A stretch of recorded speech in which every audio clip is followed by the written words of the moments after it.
Hello and अस्सलाम वालेकुम। मैं हूं एजाज सैयद उमर चीमा के हमरा प्रोग्राम टॉक शॉक के लिए। आज के टॉक शॉक में हम 3 मौज़ूआत पर गुफ्तगू करेंगे। सबसे पहले हम बात करेंगे पाकिस्तान और अफ़गानिस्तान के दरमियान खामोशी से किन अमूर पर बातचीत हो रही है, पाकिस्तान ने क्या खुफिया इंटेलिजेंस मालूमात दी हैं अफ़गानिस्तान को, और इस बात का कितना ख़तरा पैदा हो गया है कि पाकिस्तान की तरफ से अफ़गानिस्तान की सरजमीन पर कोई अटैक भी हो, किस तरीके का हो, क्या बातचीत हो रही है, नंबर 1।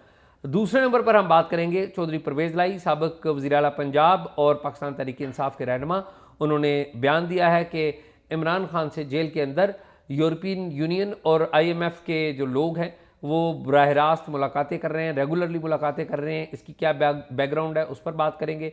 तीसरे नंबर पर हम बात करेंगे ज़िला अटक की। अटक बड़ा अहम ज़िला है, बड़े वज़रा यहाँ से आए हैं, एक वज़ीर-ए-आज़म भी यहाँ से मुंतखब हो चुके हैं। जो पंजाब और खैबर पख्तूनख्वा की सरहद पर है, यहाँ से एक बड़ी दिलचस्प रिट पटिशन हुई है लाहौर हाई कोर्ट में कि अटक ज़िले को इसकी रॉयल्टी दी जाए।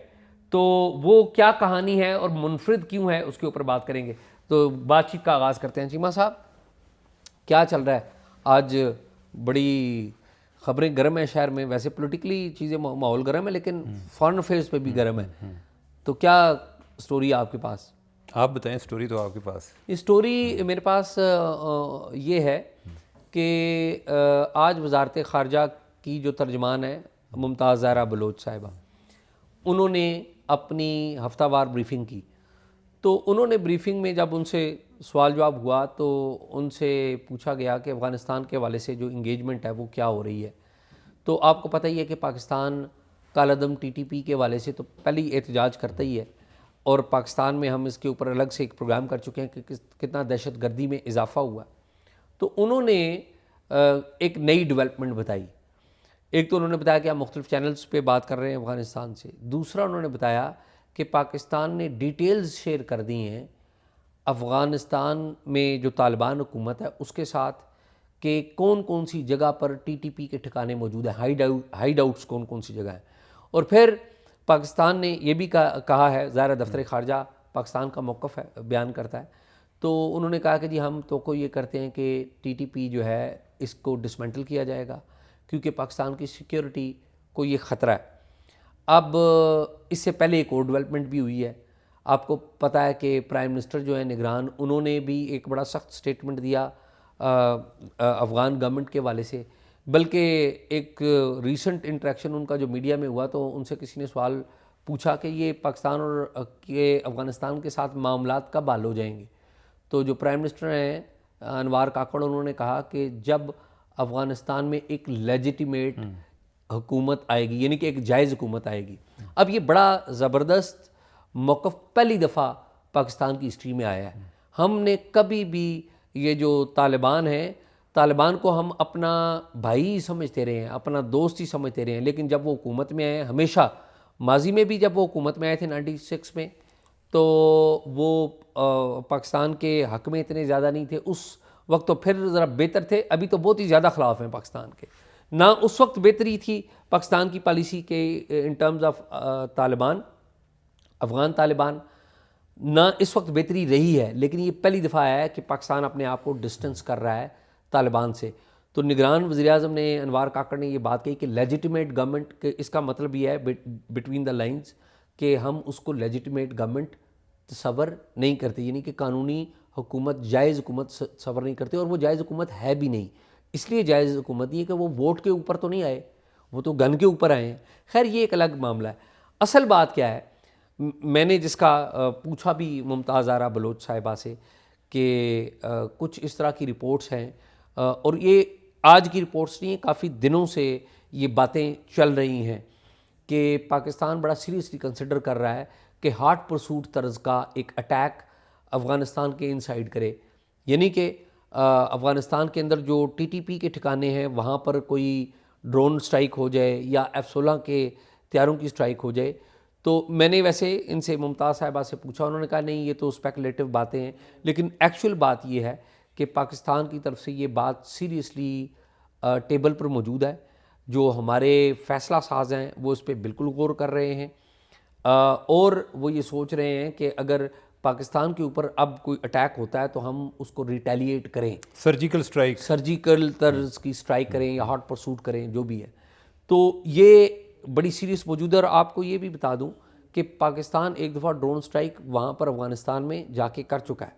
अच्छा, अब ये एक टोटल अलग बहस है कि ये दुरुस्त होगा या गलत होगा। अगेन मेरा ये ख्याल है कि ये भी कोई इतनी वाइज शायद बात ना हो, यानी कि इसमें नीयत के ऊपर मुझे नहीं डाउट कि जो फैसला साज हैं कि वो उनकी कोई बदनीति है, नहीं। लेकिन ये मैं समझता हूँ कि उनकी देखें ये जो तालिबान हैं, ये तालिबान ये लड़ाई झगड़ा इनका काम है, बल्कि इनसे हुकूमत नहीं हो रही। जो साल से लड़ाई कर रहे हैं वो तो अब दफ्तर में बैठना, पहले तो ये था ना गन चलाना इजी काम होता है, लेकिन मसले हल करना ज़रा बड़ा मुश्किल काम होता है। तो ये मसले वहाँ पर अफ़गानिस्तान के अंदर उस तरह से शायद हल नहीं हो रहे। उसकी बहुत सारी इसके हवाले से रिपोर्ट्स भी आ रही हैं, चीज़ें भी हैं। तो अब जो लड़ने वाले हैं उनको आप लड़ाई की तरफ लगाएंगे तो वो पाकिस्तान के ऊपर चढ़ दौड़ेंगे, ठीक है। टीटीपी को पहले ही उन्होंने वो संभाला हुआ है, ठीक है। तो पाकिस्तान को ज़्यादा से ज़्यादा ये करना चाहिए कि अगर देखें तजारत हम उनके साथ करते हैं, तजारत के वाले से कोई सैंक्शंस करें या और मुख्तलिफ वालों से, ट्रांजिट ट्रेड हमारी उनके साथ है उस वाले से सैंक्शन करें तो तब हो सकता है। अगर हम लड़ाई करेंगे तो वो तो लड़ाई में हमारी एनर्जी भी ज़ाया होगी, उनकी एनर्जी, वो तो चाहते हैं कि लड़ें, वो तो अपने मुल्क में उनके अमन कोई नहीं है और हमारे मुल्क में ऑलरेडी पॉलिटिकल और इकोनॉमिक इंस्टेबिलिटी है।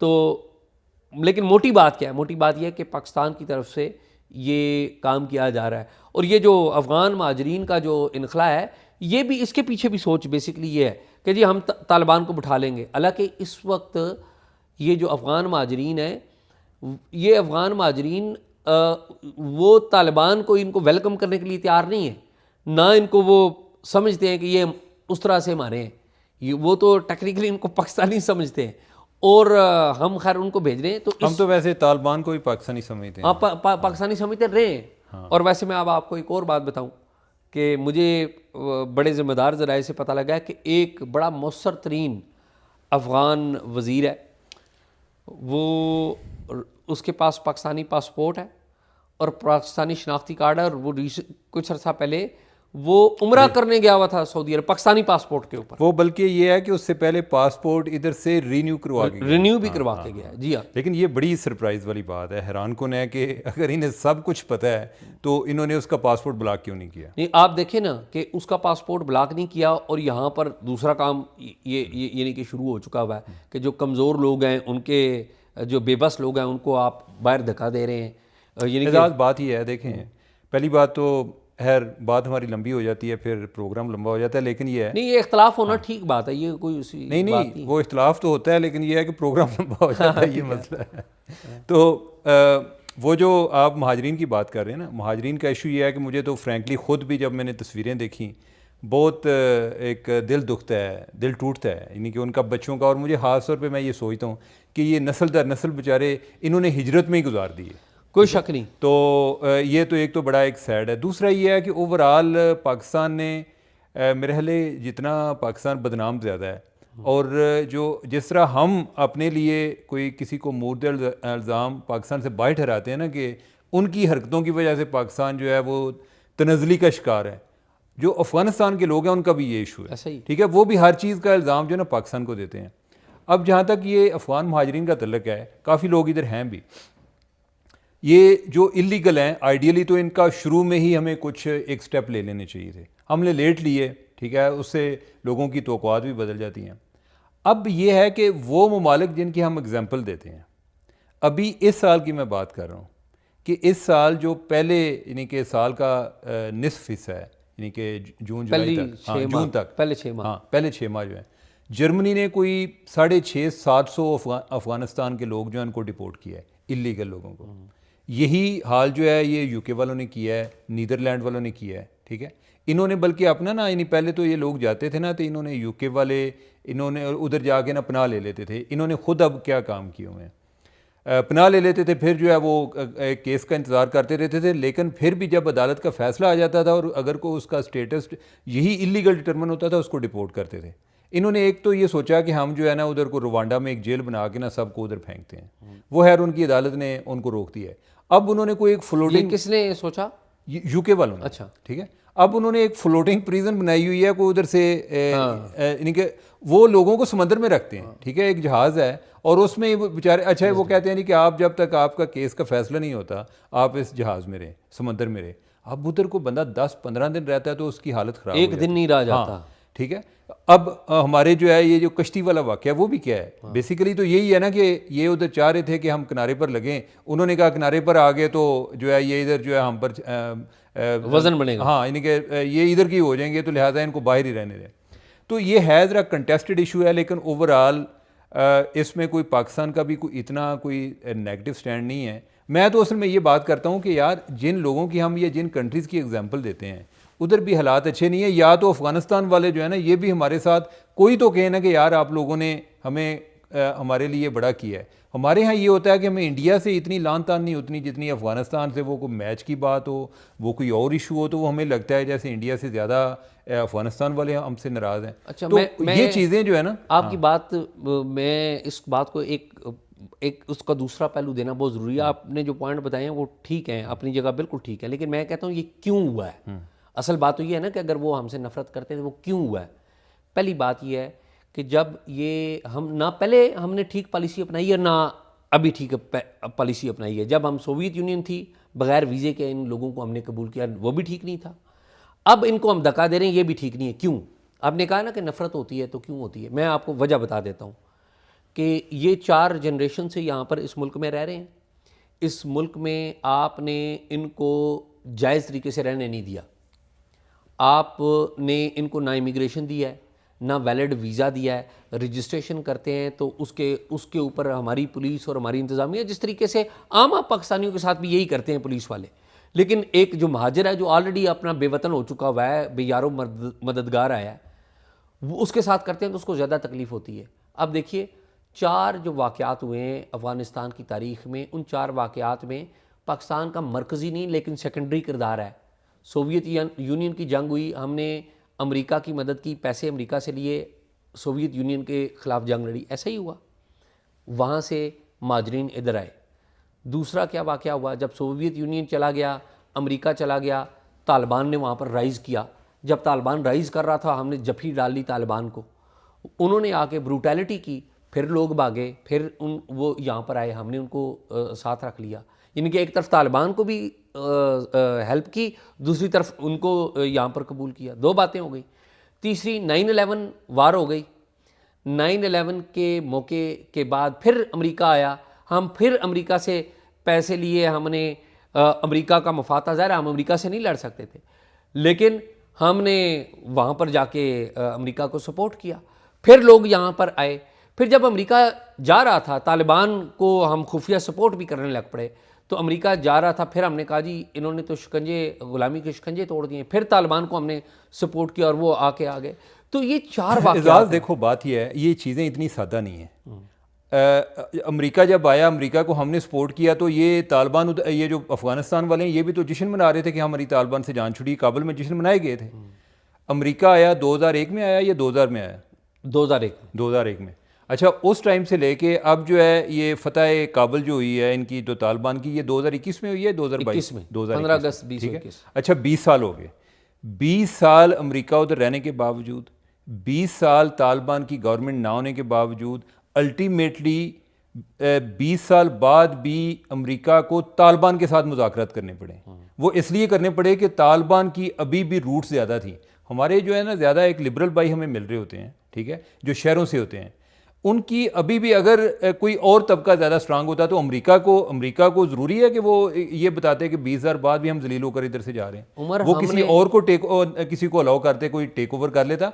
मेरा पॉइंट ये है कि ये चीज़ें इतनी आसान नहीं है। नहीं, मैं जितना है कि हम समझते हैं ना जी कि पाकिस्तान जो है, पाकिस्तान के पास क्या ऑप्शन है जब अमेरिका भी तालिबान के साथ ही मुज़ाकरात कर रहा है। वो मैं आखिरी बात करूंगा। मेरा पॉइंट ये है उमर के अमेरिका तालिबान के साथ मुज़ाकरात इसलिए किए कि हमने कन्विंस किया तालिबान को सपोर्ट। तालिबान की जो शुरा है वो कोयटा में बैठी रही, हम बंदे यहाँ से जाते थे, लड़ते थे अमेरिका के खिलाफ। वही बात हुई ना, अब वो लंबी बात होगी, बात लंबी होगी। ये तो कहने का मतलब ये है कि अभी एक वन लाइनर कि हमें अपनी ना इमिग्रेशन पॉलिसी बेहतर बना के जो इनके पढ़े लिखे लोग हैं, टैलेंटेड लोग हैं, उनके लिए करें, वीज़ा इंट्रोड्यूस करवाएं, इन्वेस्टमेंट वीज़ा इंट्रोड्यूस कराएं, लेबर के लिए 5 साल 10 साल तक की मुद्दत का टैक्स लगाएं और उनको इमिग्रेशन दें। मेरा ये पॉइंट काफी लोग हैं अभी, इन्हीं के हम तो इलीगल गए ना, जो लीगल है उनके बारे में ये पॉलिसी हो सकती है। जी ऐसे ही है, तो ये करना चाहिए।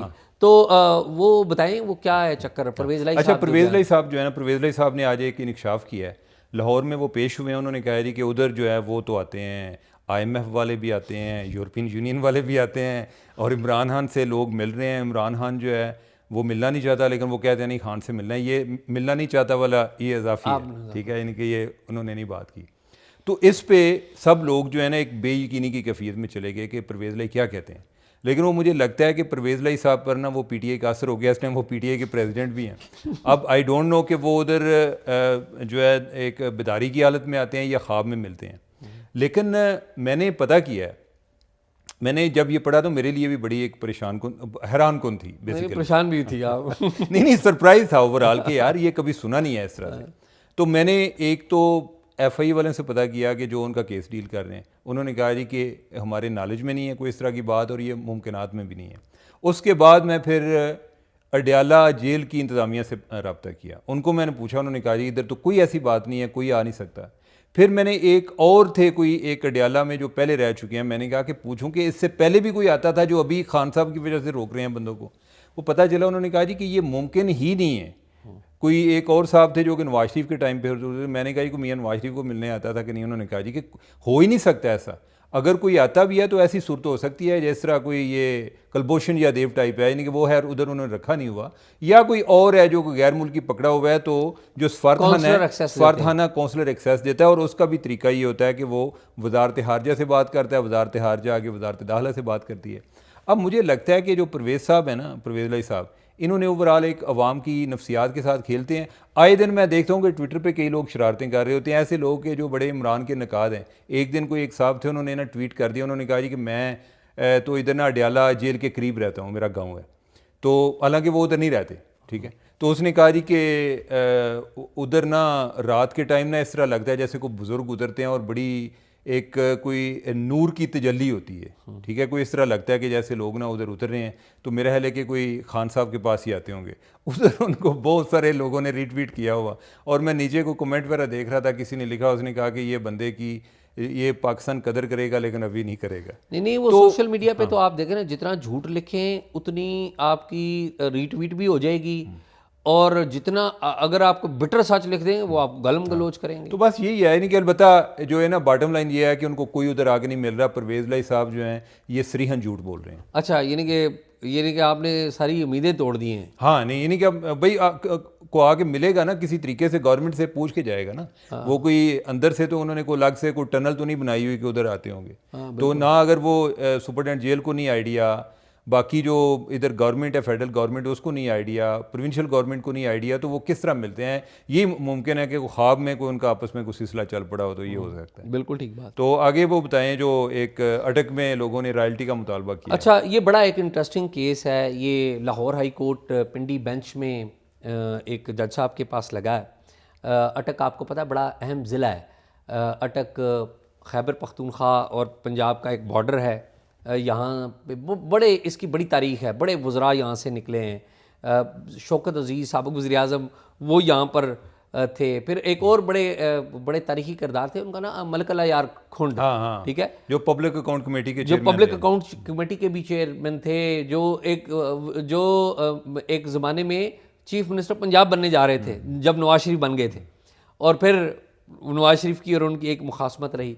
फिर एक दफ़ा वो वज़ीर-ए-आज़म बनने जा रहे थे, मीर ज़फ़रुल्लाह खान जमाली जब बन गए, तो खैर वो भी इधर से हैं। शुजा खानज़ादा शहीद हो गए, वो इधर से, और भी बहुत सारे नाम हैं। हमने बल्कि पिछले दिनों वो उसके ऊपर होटल का वो जो वाक़या था, वो जो मेजर साहब का के पीछे, वो भी अटक से मेजर ताहिर। तो अब ये मामला हुआ, ये एक वहाँ पर हैं शमशेर असलम, मलिक शमशेर असलम, ये हैं मलिक अमीन असलम के बेटे।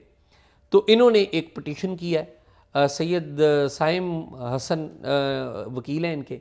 तो इन्होंने पिटीशन क्या किया, बड़ी इंटरेस्टिंग है कि वहाँ पर गैस भी निकलती है और गाजी बरोथा इलेक्ट्रिक प्रोजेक्ट भी है। तो इन्होंने कहा है कि आइन के तहत जिस इलाके में गैस निकले या बिजली निकले तो उस इलाके की रॉयल्टी बनती है। अब यहाँ पर अटक के बाज़ ऐसे गांव हैं, तकरीबन 30-35 ऐसे गांव हैं जहाँ पर गैस नहीं है, बिजली नहीं है, कोई इस तरह का चक्कर भी है आज के दौर में। नहीं, गैस का ना होना तो इतना सरप्राइज नहीं, नहीं, लेकिन बिजली का ना होना। बिजली का भी चक्कर है। अच्छा, डेवलपमेंट नहीं है, यानी कि सड़कें बड़ी ख़राब हैं, सीवरेज का सिस्टम नहीं है, बहुत सारी ऐसी जगह है। हालांकि याद रहे आपको कि शौकत अजीज़ यहाँ पे वज़ीर-ए-आज़म रह चुके हैं, लेकिन फिर भी वो वज़ीर-ए-आज़म तो मुशर्रफ के वज़ीर-ए-आज़म थे ना, इलाके के वज़ीर-ए-आज़म नहीं थे। खैर, तो अब इन्होंने जो शमशेर असलम हैं, जो कि मलिक अमीन असलम के बेटे हैं, इन्होंने पिटीशन किया है कि हमें रॉयल्टी दी जाए, 25% दी जाए गाजी बरोथा के जो प्रोजेक्ट में से, और जहाँ पे अगर गैस निकलती है तो 5 किलोमीटर के रेडियस में गैस भी दी जाए। ठीक है, तो तकरीबन और ये उन्होंने कहा कि जब से गाजी बरोथा डैम शुरू हुआ है तब से रॉयल्टी दी जाए। केस अब जो है वो उसका प्रोसेस शुरू हो गया, यानी कि केस की हियरिंग शुरू हो गई, एक आध हियरिंग हो भी गई है, कोर्ट ने इनिशियल ऑर्डर भी जारी किया है। तो अगर ये केस हो जाता है तो मेरा ये ख्याल है कि बाकी ज़िलों में या पूरे पाकिस्तान में एक प्रेसिडेंट सेट कर देगा कि जिस जिस ज़िले में, आपको पता है बलूचिस्तान में सुई के मकाम से गैस निकलती थी लेकिन सुई के लोगों को गैस नहीं मिलती थी। सही है, कितना यानी कि जुल्म ही कहेंगे इसको। और इसी तरह बहुत सारी जगहों पर इस तरह है कि किसी जगह पे तेल निकल रहा है और वहाँ के लोग जो हैं वो किस्म परसी की हालत में हैं। तो मेरे ख्याल में एक बड़े अच्छा इनिशिएटिव है ये शमशेर असलम की तरफ से, जो कि वहाँ पे चलिए, ये अच्छी बात है। अगर उनका कोई फैसला हो जाए तो मेरे ख्याल अगर उनको 1991 से, अब मेरे ख्याल में 1991, मुझे एग्जैक्ट पता नहीं है मैं, तो मिल जाए, यानी कि इन शॉर्ट वो कहते हैं कि गैस और बिजली हमारी फ्री करें। जी, और तकरीबन 8 अरब रुपया इनको फिर सालाना मिला करेगा ना। अगर पैसों की सूरत में बात करें, अगर 8 अरब रुपया एक ज़िले को सालाना मिले तो आप अंदाज़ा करें, फिर तो वो पंजाब का सबसे अमीर तरीन ज़िला बन जाएगा। सही है। तो मेरे ख्याल में यही, और कुछ तो नहीं। तो नाजरीन, आपने हमारी गुफ्तगू सुनी, आपका जो भी फीडबैक है ज़रूर दीजिएगा और हमें इजाज़त दें। अगर आपने इन्फॉर्मेशन शेयर करनी हो तो talkshock777@gmail.com पर हमारे साथ शेयर करें। अल्लाह हाफिज़।